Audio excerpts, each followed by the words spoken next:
reka nongere ngusuze rero mukunzi w'Isumo TV, nizere ko umeze neza cyane, nanjye meze neza cyane. Amahoro y'Imana akomeze kugenda rero abana nawe aho uri hose.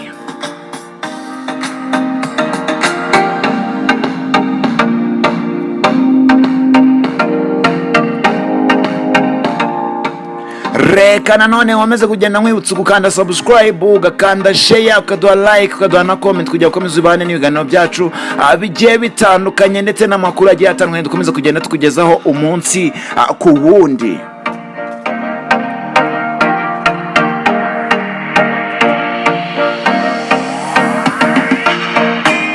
Sasa rero muri kano kanya makuru yo ntayandi, ni amakuru avuga muri ruhago y'u Rwanda aho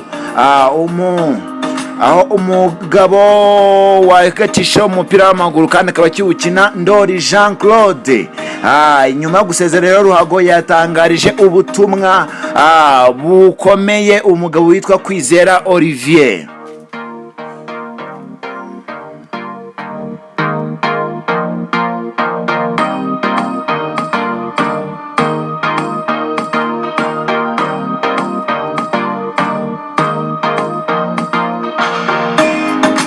Nanone rero nyuma yuko ikipe nka APRFC igiye gukanya igikombe cya shampiyona y'u Rwanda yakomeje imyitozo yayo hatari umutoza wayo Adil Elad Muhammad, ahubwo hari umutoza we w'umwungiriza. Byose magenda mumenya impamvu idonido yibi byose muri kugenda mumenya muri uyu mupira.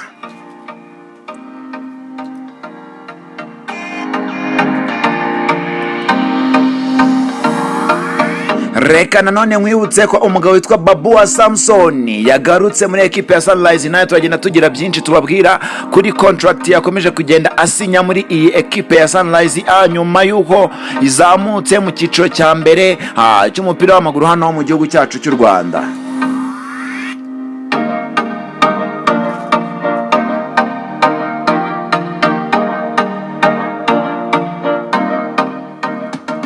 Sasa rero abakinnyi ba AS Kigali bakoze imyitozo baseka kuko biteguye umukino woroshye wa APRFC. Ibi byose rero tubabwira impamvu uyu mukino nawo ubashe kugenda uborohera. Byose ni hano ku Isumo TV, ukomeze kugenda ubana natwe kugira ngo ukomeze umenye amakuru agiye atandukanye ari gukomeza kugenda avugwa hano muri ruhago. Nanone turanyarukira muri Espagne aho Samuel yabashe kuba yakatirwa n'inkiko. Muragenda mumenya idonido kubyo Samuel yakomeje kugenda akatirwa. Nanone turanyarukira muri Espagne tubabwire ku byabaye kuri Cristiano Ronaldo. Byose nano ku Isumo TV, ukomeze ubane n'Isumo TV ubundi ubashe kubona amakuru meza agizweho kandi yizewe.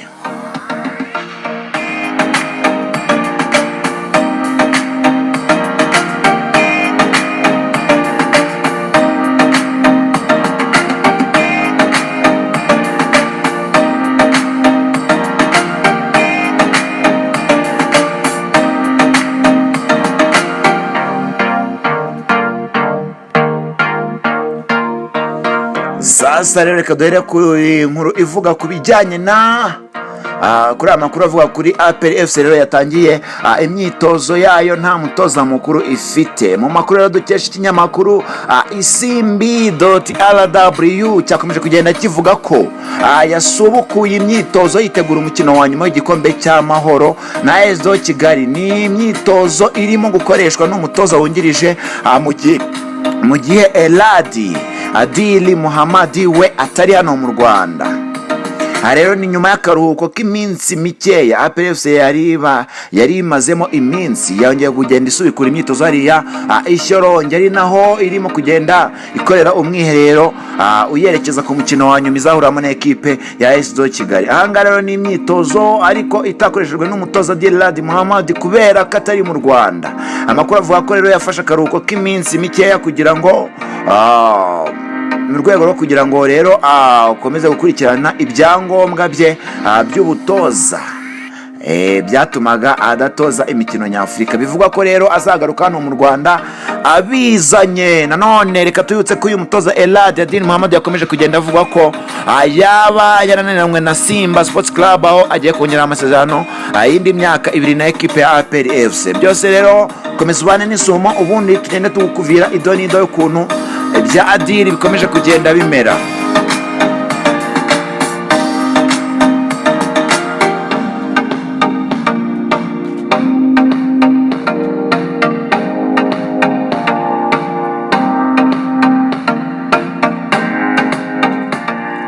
Ahangaha rero ngo uyu mutoza byavuzwe kenshi ko azatandukana na APR FC. Andi makuru avuga ko yamaze kongera amasezerano y'imyaka 2 muri ekipe yambara umukara n'umweru wa hano mu Rwanda. Nanone umukino wa mbere w'umukino wa nyuma w'igikombe cy'amahoro uteganyijwe uzaba kuri uriya wa kabiri ku cyumweru gitata cya 28 Kamena 2022 uzaba ubahuza na ekipe ya AS do Kigali. Uyu mukino rero biravuga ko uyu mugabo ashobora nawe kutazagenda awutoza kubera gukurikirana ibijyanye n'ibyangombwa yakomeje kugenda avugwa ko ari sans papier. Byose rero mwagiye mubyumva mu makuru agiye atandukanye.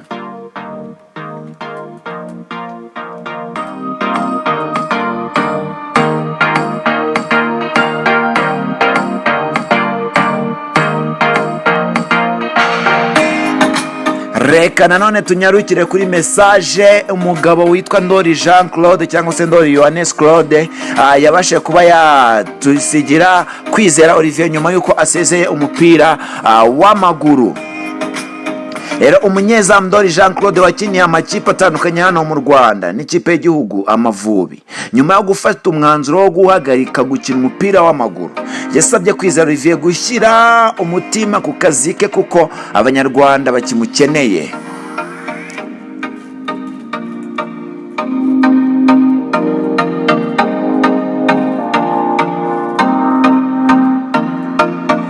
Uyu mugabo rero Ndori Jean Claude yakomeje agira ati ni kenshi yagiye rero atangaza ko Kwizera Olivier ari we munyezamu abona wazamusimbura, akaba yakwambara ga yambaye kuko afite impano idasanzwe. Ndora avuga ko Kwizera Olivier ari umunyezamu ufite impano idafitwe n'undi munyarwanda wese.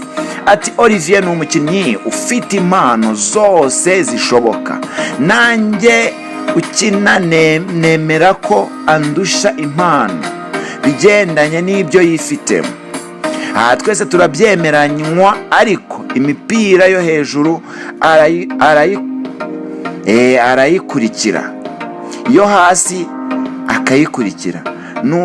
Ni igitangaza mu gutanga imipira ku bakinnyi be. Rero urumva ni impano yihariye. Urumva ko rero uyu mugabo nawe yaremeye ko Kwizera Olivier ari umwe mu bazamu ba mbere hano mu Rwanda. Nanone yakomeje amusaba kwicara akitekerezaho maze akita ku kazi ke kuko abanyarwanda bakimukeneye.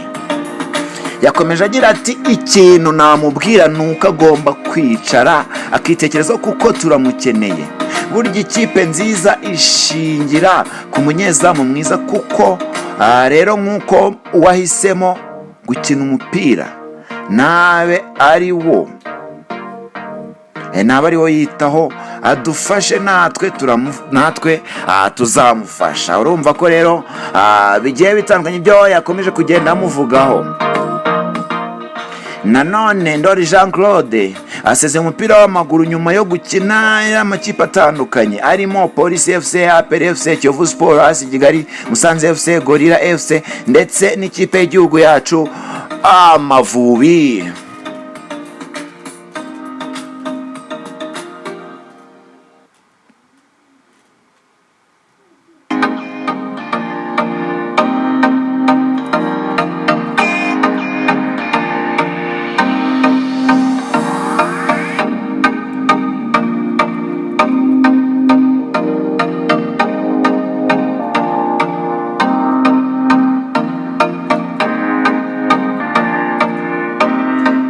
Reka rero twihute cyane tunyarukire kuri Babwa Samson wagarutse mu rugo nyuma y'imyaka rero 2 ni ukuvuga ngo Babuwa Samson yongeye kuba nyuma y'imyaka 2 rero yari amaze atari hano mu gihugu cy'u Rwanda yabashe kuba yagaruka. Ni umunyanigeriya rero wakiniye ekipe ya Sunrise hano mu Rwanda. Ngo rutahizamu mpuzamahanga w'umunyanigeriya Babuwa Samson yongeye kugaruka mu rugo asinya amasezerano y'imyaka 2.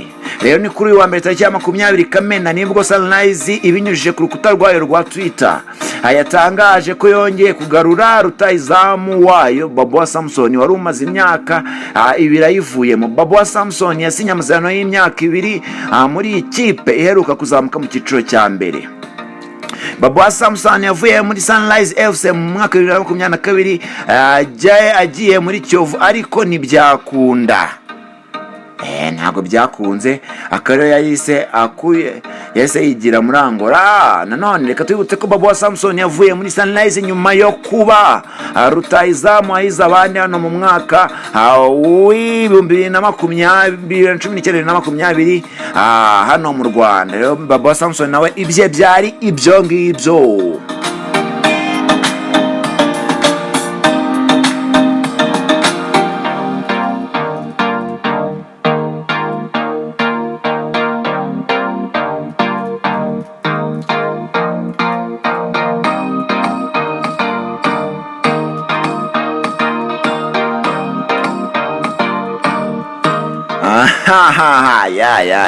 Akabigasekwa nk'akeza rero hano mu yindi nkuru mbafitiye. Ni inkuru ivuga ibyabaye ku bakinnyi ba AS Kigali.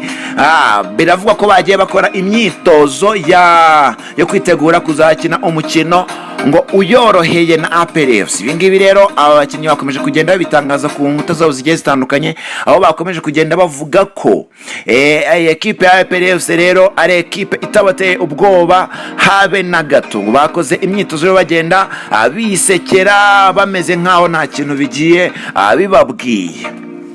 Rero abakinnyi ba Asize bakoze imyitozo baseka kuko bitegura umukino woroshye wa APRFC. Amakipe ya Asize na APRFC akomeje imyitozo yitegura imikino ya nyuma y'igikombe cy'amahoro 2021-2022. Rero uzayahuza kuri uriya wa kabiri tariki ya 28 Kamena 2022 rero. Rero nibwo hazamenyekana umuntu wa nyuma wegukanye igikombe cy'amahoro cy'uyu mwaka rero 2021-2022. Kipe rero APRFC yageze ku mukino wa nyuma itsinze ekipe ya Rayon na ekipe ya Asize Kigali nayo yageze ku mukino wa nyuma itsinze ekipe ya Polisi FC. Murabyibuka ko mu mukino wari wabanje ekipe ya Asize Kigali yatsinze Polisi FC ibitego 2-1, naho ekipe ya Polisi biza kunganya mu bitego 2-2 ku mukino rero wo kwishyura wa kimwe cya kabiri cy'irushanwa ry'igikombe cy'amahoro 2021-2022.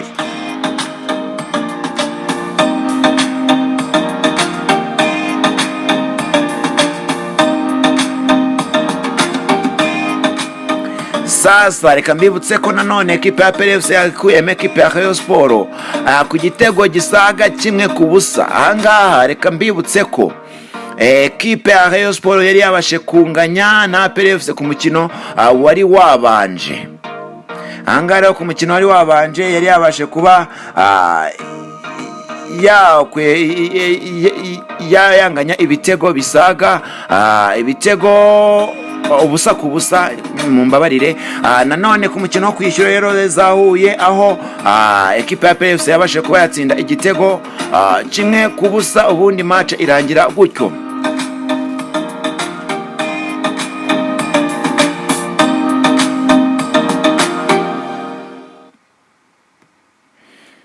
Ibi ngibi rero ni bimwe mu byakomeje kugenda biranga aya makuru. None bavuze ko ejo hashize kuwa mbere ku rubuga rwa Instagram rwa AS Kigali hashyizwe amafoto y'abakinnyi bayo bakoze imyitozo bagaragaza akamwenyu ku maso. Aherekezwa rero n'ubutumwa buvuga ko nta impamvu basikare uko bari kwitegura umukino woroshye. Bagize bati umukino wacu kurikira uzaba woroshye, reka tumwenyure.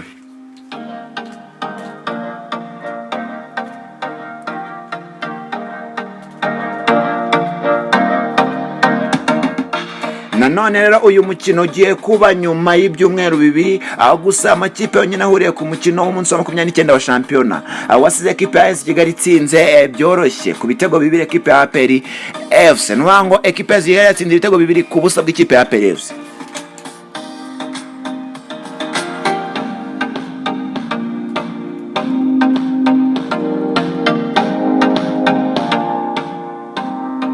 Nanone nwango mu mukino wabereye kuri stade ya Kigali ku wa 13 Kamena 2022, Asize ya Kigali yatsindiwe na kapiteni wayo Niyonzima Haruna ndetse na Kakure Mugeni Fabrice. Byerekana ko rero umutoza Kasambungo Andre yahinduye byinshi muri iyi ekipe bakunze kwita ekipe y'abanyamujyi, nubwo abayovu badakunze kugenda babyemera.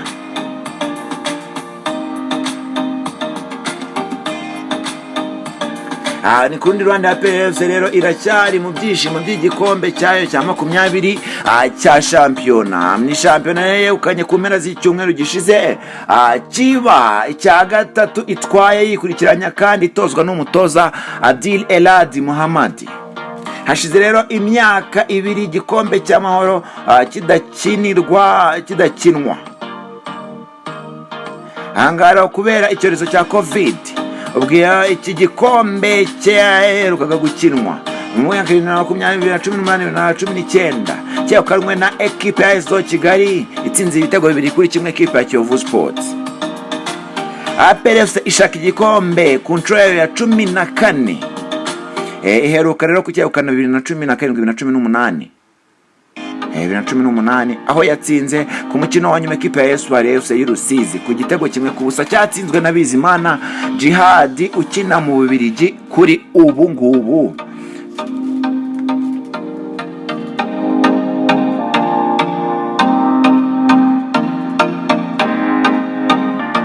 Nanone imikino 10 y'amarushanwa iheruka guza AS Kigali na APR FC yaranzwe no kugabana amanota cyane, aho banganyijemo inshuro zisaga 6.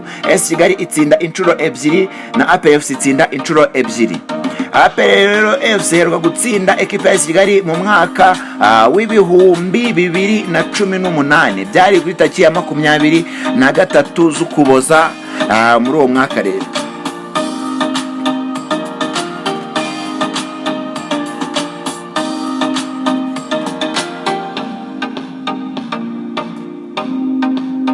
Reka rero mitenyarukira muri Espagne bivugwa kuri Samuel Eto'o ofisi rero nabyo hariho amakuru kugenda avugwa ko uyu mugabo nawe yabashe kuba yashinjwa n'inkiko hamwe n'igifungo cy'amezi 22. Ugiye kumbaza uti ase yahamwe n'igifungo kubera iki?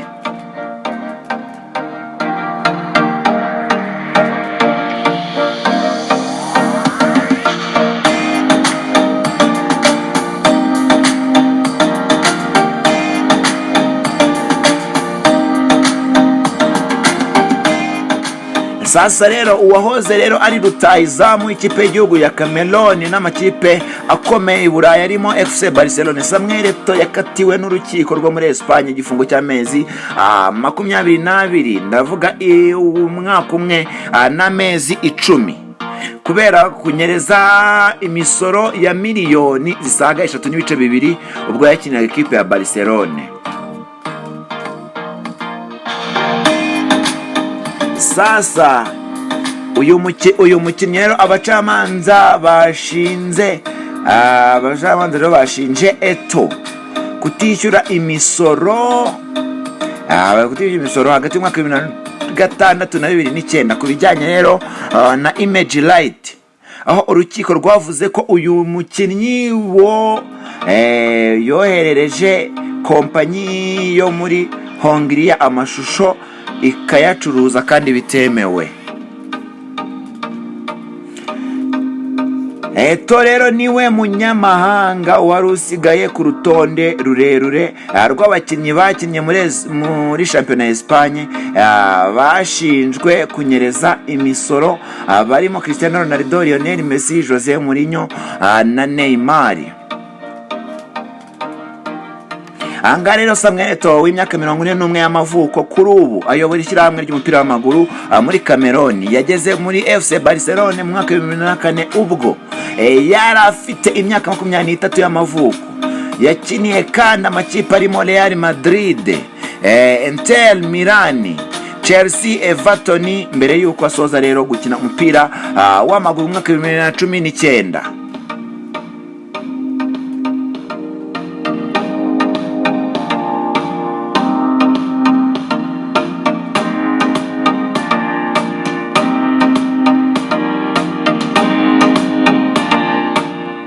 Rero Eto'o yagaragaye mu rukiko rwa Ciudad cyangwa se Ciudad de la Justicia ruherereye i Barcelona kuri uyu wa mbere, ari kumwe n'uwahoze ari agent we Jose Maria Mesales nawe wakatiwe igifungo gisubitse cy'amezi 12 n'ibihano. Murabyumva ko rero ibya uyu mugabo Samuel Eto'o bitagiye byoroshye cyane, aho rero yakomeje kugenda akatirwa n'inkiko zo muri Espagne igihano cy'amezi asaga 22 cyangwa se umwaka n'amezi 10.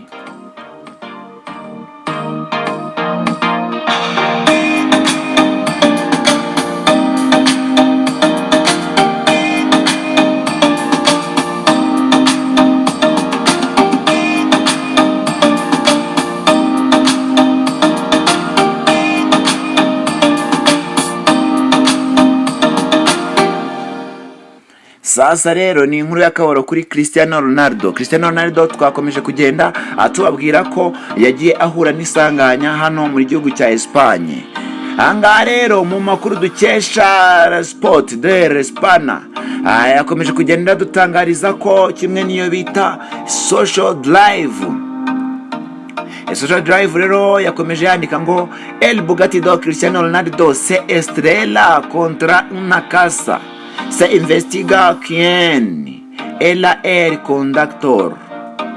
Bunyola Mallorca. Mwango ni impanuka rero y'imodoka ya Cristiano Ronaldo yabashe kugenda ibera muri gace ka Bunyola muri Mallorca, ni hara mu gihugu cya Espagne. Mwango rutaizamo Manchester United ukomoka muri Portugal. Cristiano Ronaldo mu marira nyuma y'uko akomeje kugenda ahomba. Rero imodoka ye yakoze accident igonga igipangu. Ni imodoka isaga miliyoni 1.5 y'amatelo cyangwa se amafaranga akoreshwa mu gihugu cya Portugal. Nanone akaba ari amafaranga asaga miliyari 160 z'amafaranga y'u Rwanda, cyangwa se miliyari 1.6 mu mbabarire z'amafaranga y'u Rwanda.